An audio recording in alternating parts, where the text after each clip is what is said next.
Thanks for listening to the AZ Wildcats podcast brought to you by DraftKings. NBA playoffs in full gear. Put in $5 on a game and you get $150 in free plays. Doesn't even matter who wins. That simple, that easy. All right, now joined by William Brad Allis. I'm merely Mike Luke. William, hello. Michael, hello. Yeah. All right, we got a lot to get to today. We got a Manscaped read coming up, and when you think Manscaped, you think Mike Luke and you think Brad Allis right there. So we're gonna get to that. You should. Right. Maybe. Yeah, right. I don't know. You know what? Manscaped, quality product. You and I, quality people endorsing a quality product. We love dogs. We're good people.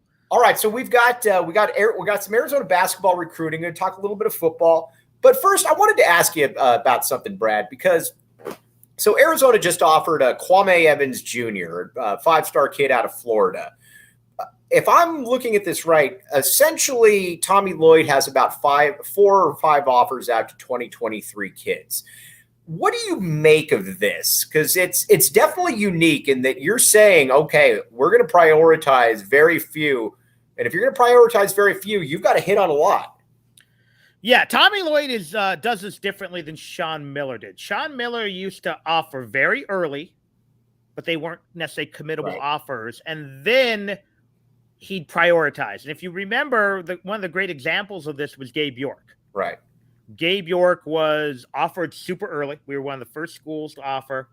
And then they kind of held him at arm's length. In fact, I was up at one of the events in Phoenix, and I interviewed him just in case, because I had an inkling that I forget who Arizona ended up losing. They ended up losing a committed guard, went back to Gabe York, and finally gave him the committable offer. And I interviewed him, and I tucked it away.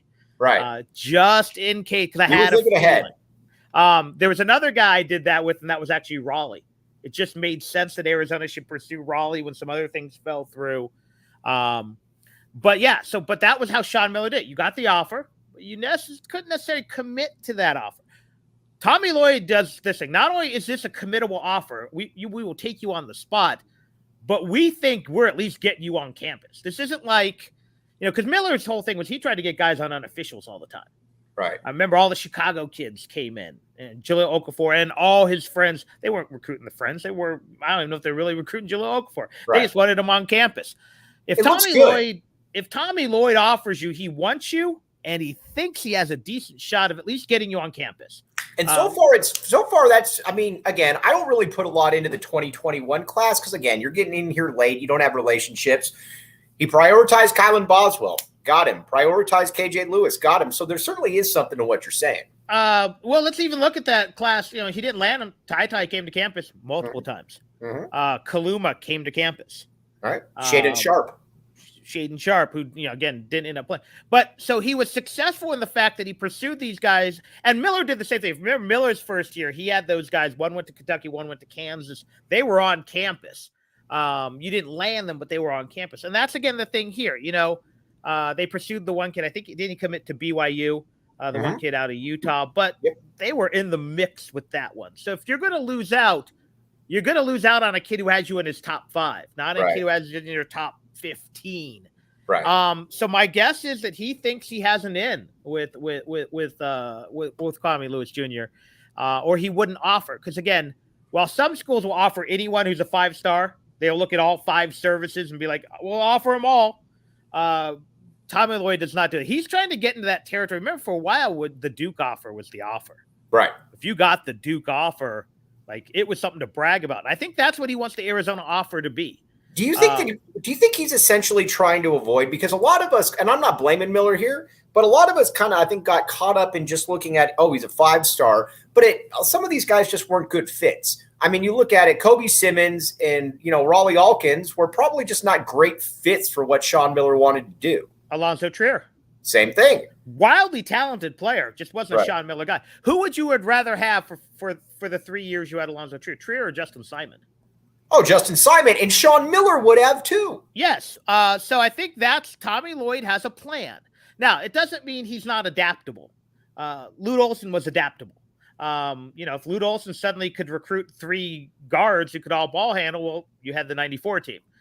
But at the end of the day, Lute knew what he wanted. And rarely until the end did you see Lute just adding guys to add guys. Right. Even when it seemed like he didn't have a plan, and I look at where he's like, I'm just going to recruit all small forwards. I'm going to bring in Walton and Anderson and Richard Jefferson and Luke Recker. And Luke Recker.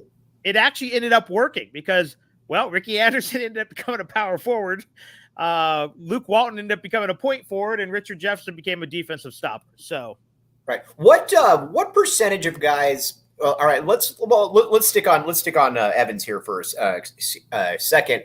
I'm not going to lie. When I first saw that Kwame Evans Jr., for whatever reason I thought it said Kwame Brown Jr., and I'm like, oh wow, okay, we got a big guy here. Ironically enough, I somehow thought he was a Florida player, right? Like Billy Donovan, Florida player, right? Right. Because I remember the name, but I didn't realize he played at George Washington as a 6'6" wing player. The dad.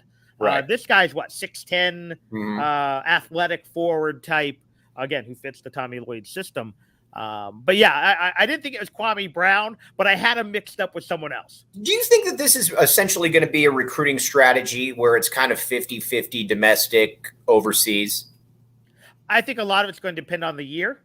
I think a lot of it's going to depend on what they need, and what kind of kids Arizona can end up getting. Because I think with some of the international guys, they're fine coming in as projects. Right. Because frankly, you've been Adama Bal was on the, that U17 team, barely played, and then he plays a little bit. And but I think what you're going to have to do is, are there quality, and I'm going to call them 3.5-star players, who are good enough to compete for Arizona, but not good enough that they are going to be mad when they don't play year one. Right. And if you can get those domestically, great. But if that's an international guy, great. What's your take on Philip Boroff-Cannon, the kid that committed last week? I know we all have the same view, but what looks very talented. I think it's just hard to tell. Yeah, you're watching him play what is essentially probably slightly better than Tucson high school talent. Our friend Jody Ayler said that it looked like him playing out there, but we shouldn't diminish that because you said Jody can play. Jody can play. Yeah. Jody's good play. But again, I don't know what is it? D3 Croatian Pro Ball. I don't know what that is. Is that better than the LA Fitness in Phoenix that a couple of the Cardinals drop into every once in a while? I just don't know. Here's what I see. He's 6'9". He can stroke it. And he moves well. Right. So again, I'm going to trust Jack Murphy. I'm going to trust Tommy Lloyd to know who he was playing against. But at the end of the day, if you're bringing in a 6'9" small forward shooting guard who's going to be happy not playing next year and being Kirk Crease's wingman at sorority parties, then I'm fine with that. You take a chance on that guy. Now, if you're counting on him to replace Ben Mathurin, then I'm a little nervous. But that's not the plan. I mean, the plan is to develop this kid 2, 3, 4 years in the system. So I'm fine taking, just like I'm always fine when you use the 24th and 25th guy in your recruiting class for a 300-pound offensive lineman who can move a little bit. You can teach technique. He has a raw skill set that looks pretty good to me. Okay, now let's talk about how do I want to put this? Kirk Crease. You brought him up. I was going to talk about him later. Kirk Crease is an interesting guy because I asked Doug Gottlieb last week and I asked Matt Muehlbach, two guys that are much smarter than me, the same question about Kirk Crease. And I said, can you get to a Final Four if he's one of your leading players at the point guard position? And they both said, I don't know. I think we talked about this on Friday. Yeah, and I wanted to ask you again, too. I take the same feel. My feel is I don't know. Right. I can't tell you can't. Right. Whereas there are some point guards in Arizona, not so recent history, that I could tell you I don't think you can get to a Final Four with. But I also don't think you're counting on him to be, again, your sole point guard. Right. This is a combo guard program now, I think. So the bigger question is, can a combination of Kirk Crease, Adama Bal, Pella Larson, Dalen Terry, and the new Justin Kier, whoever that is, the combo guard transfer that they're going to land, I assume. Mm-hmm. I assume if you're a combo guard who's looking to move up from like George Mason to D1 and try to make a run at a Final Four, Arizona's going to be an attractive place. Can that combination of ball handlers get you to a Final Four? Adama Bal is somebody that I find fascinating in all this, that I think a lot of people are kind of overlooking. But one thing, let's talk about that. But one thing you can't overlook is the DraftKings Sportsbook app. Code word PHNX. All right. Put in $5, get $150 in free plays if you just bet. It doesn't even matter who wins. It's that simple, that easy. 21 and up, Arizona only. Gambling problem, call 1-800-NEXT-STEP. Brad, do the Suns win tonight? Yes. I would agree with you as well on that. If the Suns don't win tonight, then we're in a lot of trouble. Yes. Okay, well, we agree on that, as we agree on the draft. Is Scott Foster officiating? Yeah, I was going to say, right? Oh, gosh. All right, Adama Bal. He's fascinating to me because we've talked about him before. I wanted to go a little bit more into depth about him, though.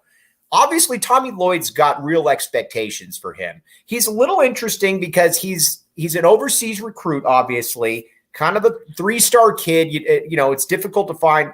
But when he played, he never really looked out of place, William. He looked like, you know what, I belong out there. He didn't look like a freshman just trying to get green, whereas you put out Shane Noel, it kind of looked like he was a freshman out there, where Bal didn't really look like that.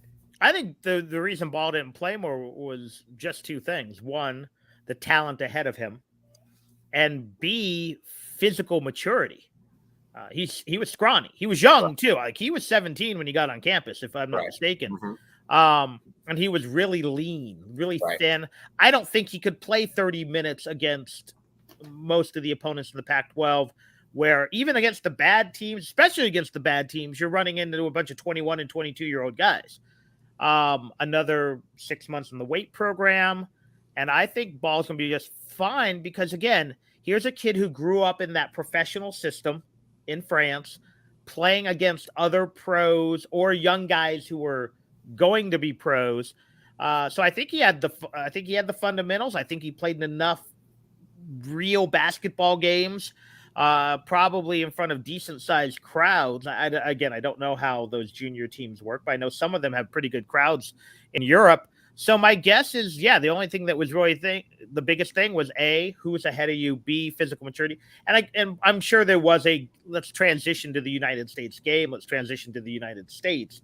But I think he'll be just fine. The question is, again, I don't know what he is yet. Right. Because he was supposedly a point guard in France.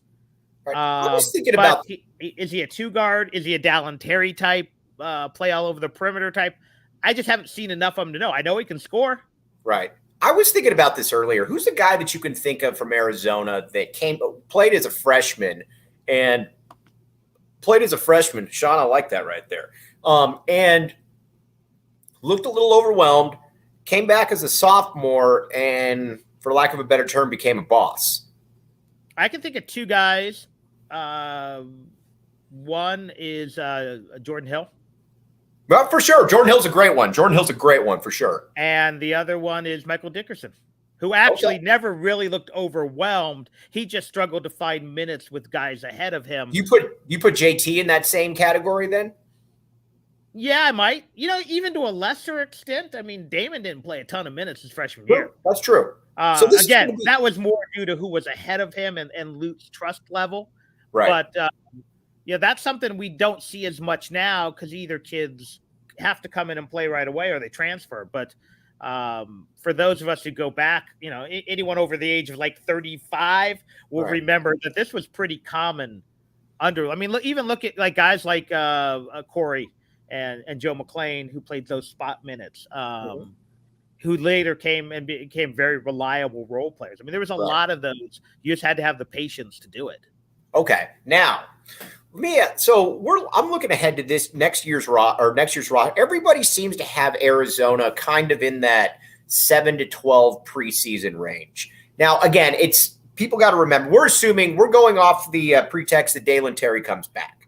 But I look at it, Brad, and I wonder if this is a little bit of an overcorrection to an underreaction last year, and that Arizona probably should have gotten some pub just because of the talent they had on it. Whereas I look at right now what Arizona has, and let's assume they get the 5-star big from Europe who is good, and let's assume that he's 12-6, which is good as a freshman for sure.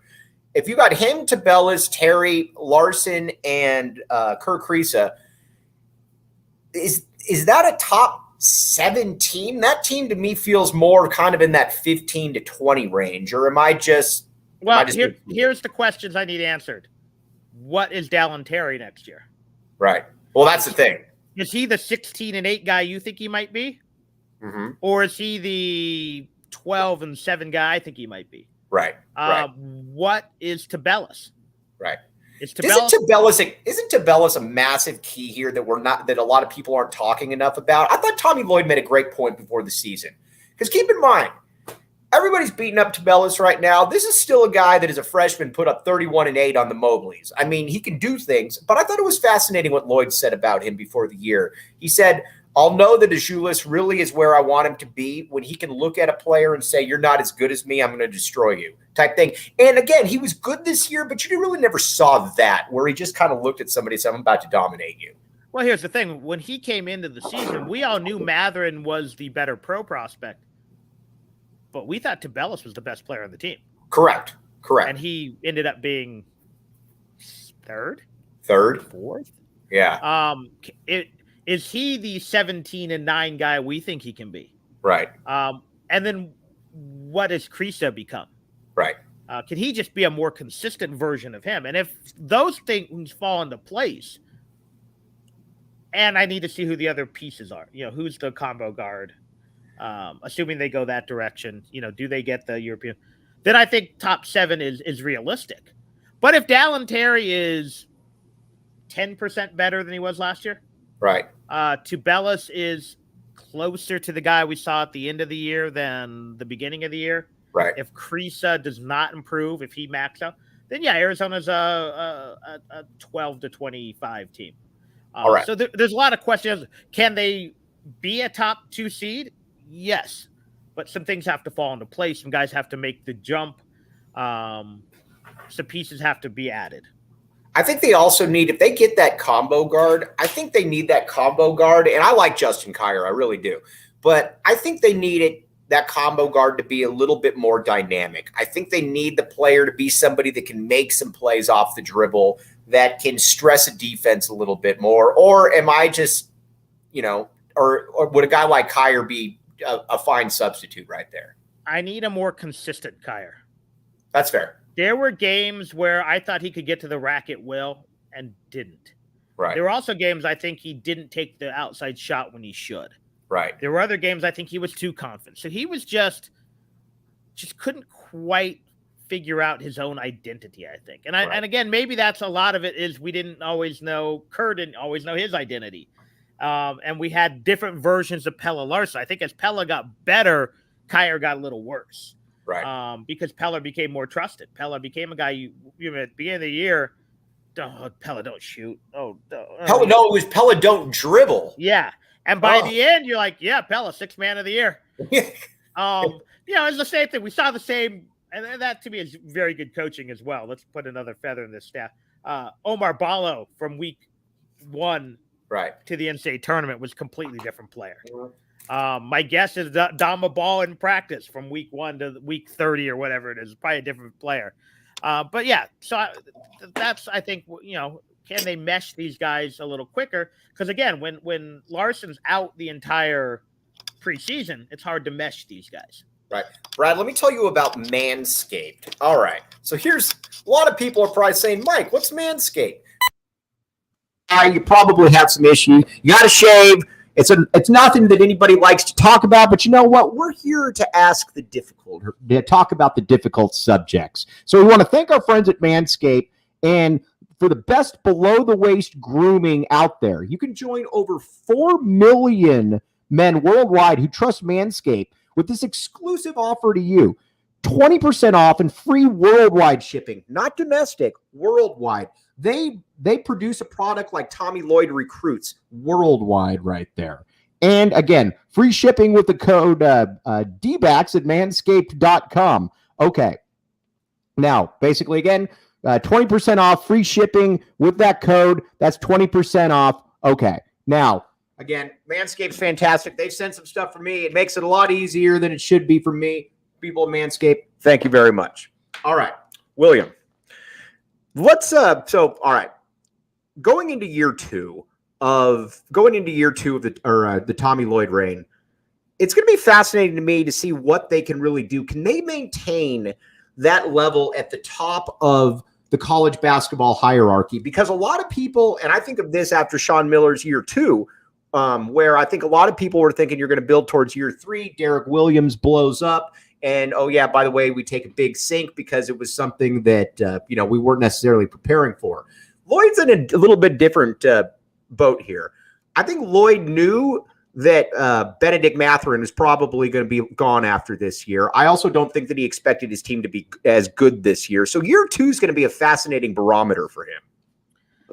Yeah, I also think you look at it and they're not going to have the drop-off. And I used the drop-off after the first Elite Eight run because there was a recruiting drop-off. Right. Remember, he brought in all the USC guys. His next recruiting class was Perry and Jordan Mays, and that was it. Right. Then they got some talent in that third year, but it took them a while to mesh.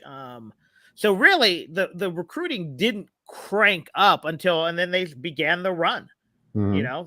What was it? 2 Elite Eights and a Sweet 16 in a 3-year span. Right. So I think that is what you're looking at. Whereas I don't think you're going to have the huge drop off because A, they're prepared. B, next year when some more of this talent might be filtering out, you've got right now 2 5-star guards coming in. Right. Which, again, and you and also have they're the 5-star market that's better now than it was back then. And they're the 5-star guards too that I like too, where you know what, they're really good, but they probably both project more as multi-year players then, where you know what, you're good, you're really good as a sophomore, then you go. I think guys like that are kind of the perfect entity because I know you're going to be really good, but I can also plan a little bit around you being here more than just 1 year. But they also committed so early that if one of the guys does start to blow up, you can prepare. Yeah, for sure. You know exactly what you're going to be looking at. Yeah. All right. So if suddenly Boswell shows up on campus, you've already had him committed to, for a year, and you can be like, okay, he's a one and done. We know we can fix this. Whereas, Derek Williams blows up in Maui and you can't prepare for that. Right. So does Brad Allis sign off on the Tommy Lloyd recruiting approach right now, though? Offer very limited class and tell them how much you want them and bank that you're going to get a high percentage of those kids. Yes, because I think the alternative, unless you're just masterful at recreating who you are, and maybe he is. Right. Luke could do this. But you get what you had at the end of the Miller era, where, again, you were bringing in 5 stars. They didn't make you any better. Right. Or you get basically the Steve Lavin Alford version of UCLA, which was good enough to go to tournaments, get to Sweet 16s, but it just looked like, oh, I'm going to grab this guy and this guy and this guy and this guy and try to put them together and mesh them. Right. And just because they're talented, we'll just see if it works. Yeah. And sometimes it did and sometimes it didn't. Because look at how many of the Alfred guys are still in the pros. They're talented. Right. But he couldn't mesh them because he's trying to just, whether it was his lack of system. He was also kind of a crummy coach. Yeah, that is true. Yeah. And again, unfortunately, as much as we like Lavs, I don't know if Lavs was a great coach. No, I don't think that he was. He was a great acquirer of talent. I think Miller's actually a better coach than those guys. No doubt. Only in his little box. Right.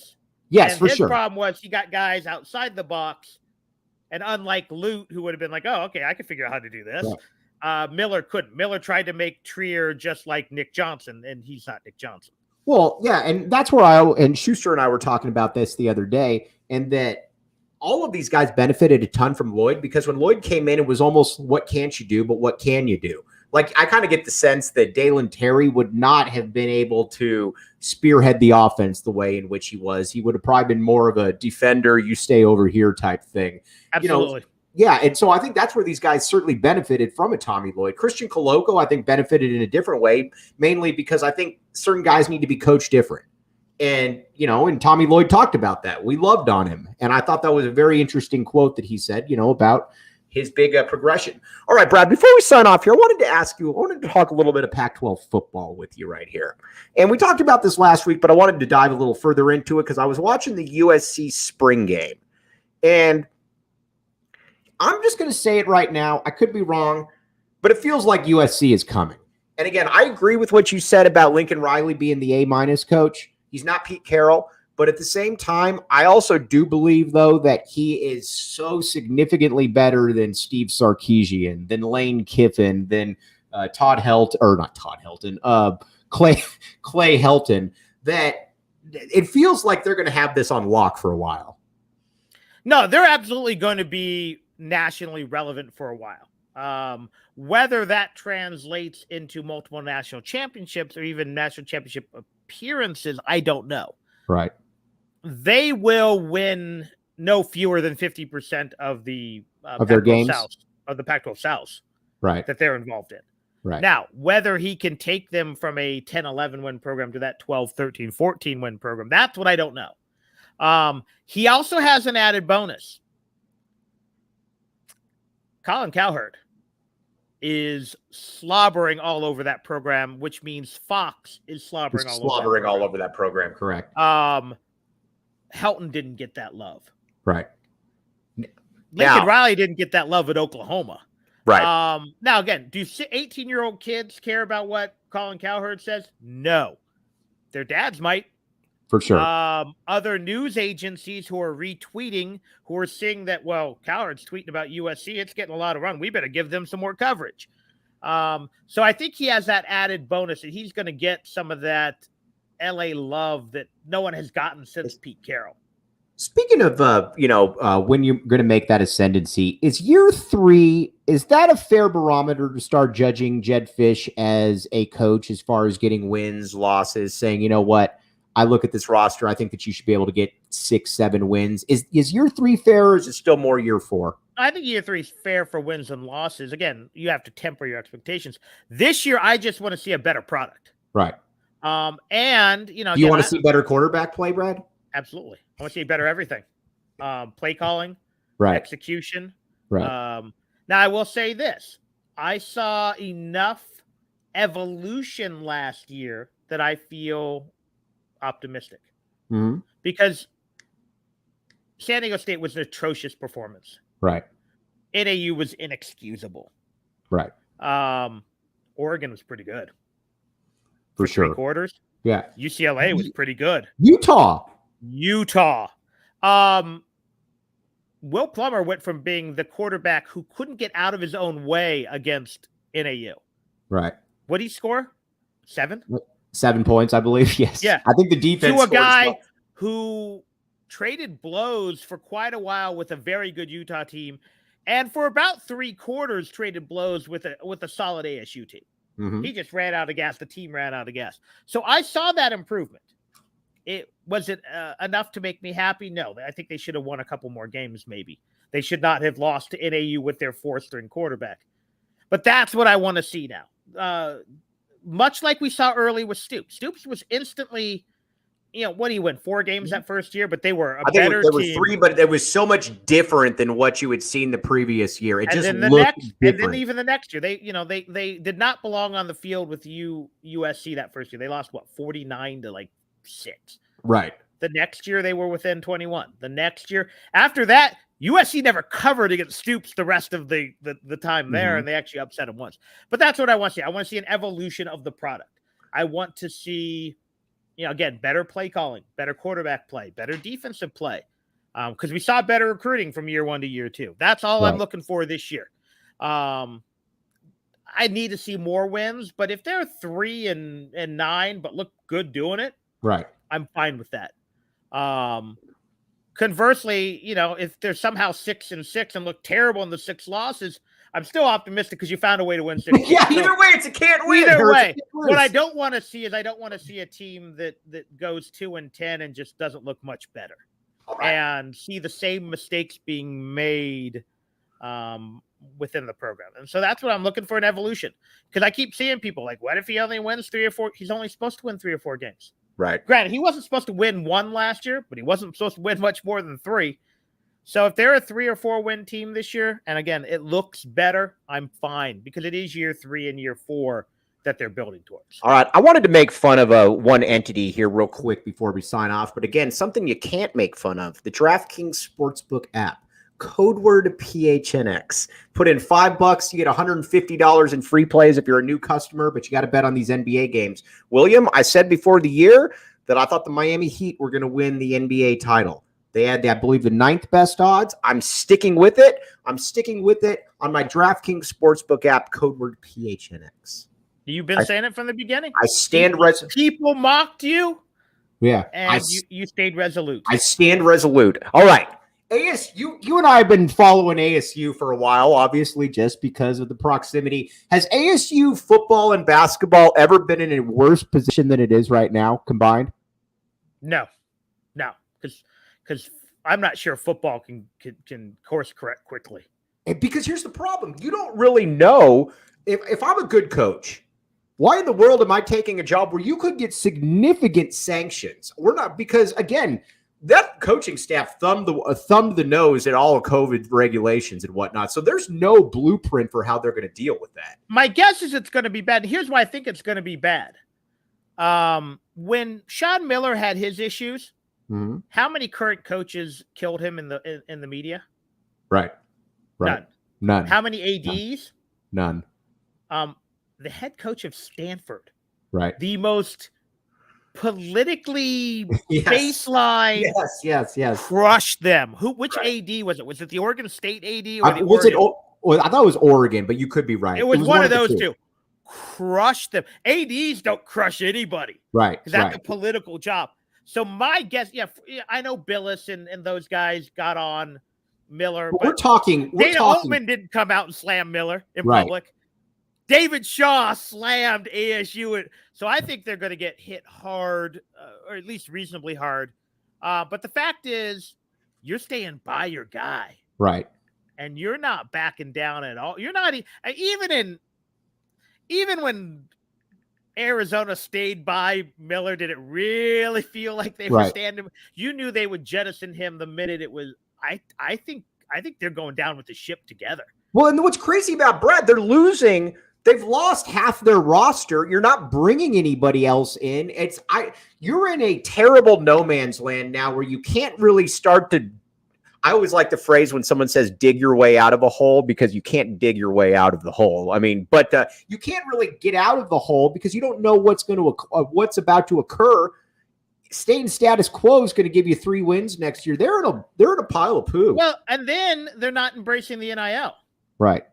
Exactly. They should be, frankly, if you're in as much trouble as there, you should be finding that line and towing that line. Right. For every NIL thing right now, because at least, because it may take 3 or 4 years for you to get your sanctions. So why not pay a bunch of players to come play for you? Hook them up with some of those shady girls in Tempe, whatever you need to do. But they're not even doing that. Yep. He is William Brad Allis. William, what do you have on the hopper? Where can people find you? I know you're doing some podcasting. You said you were podcasting before. What are you doing? What are you up to? Well, actually, I did. A friend of mine does a writer's podcast. It's called Speculative Sandbox. I'll be on there probably next week. I recorded earlier. Speculative Sandbox. I like that. Yeah, I did one on dystopian fiction. I just did one on superheroes. Mine will be relaunching. I'm hoping to get one recorded Friday. It's just been between an ill dog and some other family issues, I put mine on hold for a couple weeks. Hope to be coming back with that on Friday, talking about a lot of the same things we're talking about here. And you can always find me at WSR Brad on Twitter, and just my name, Brad Allis, on Facebook if you really want to read about my parenting. What's your real name? William Bradley Allis. Yep. Okay. Although according to my son, it's Bozo Jr. the Third. Oh, but you know what? Just be nice, because we're talking about a kid that's got a future in athletics one way or the other. One way, yeah. Well, when you're 11 years old, you're 5'2", 155, Something. No, I was going to say, feed him right. All right, Brad. Again, can't thank you enough, my man. We'll be doing this just so everybody knows. Brad brings in the numbers Tuesdays at 12:30. Out unless something happens, we'll always be there. Oh, by the way, guess what I'm doing the next 3 days, Brad? Manscaping. I am the lead announcer at the Mountain West Women's Tennis Championships up at El Conquistador. That actually sounds awesome. It is awesome. And I know it's funny too, because I told them I know nothing about tennis whatsoever. And all they said was, can you pronounce names? And I said, I can do that for you. You have a color commentator who's like going to be really good?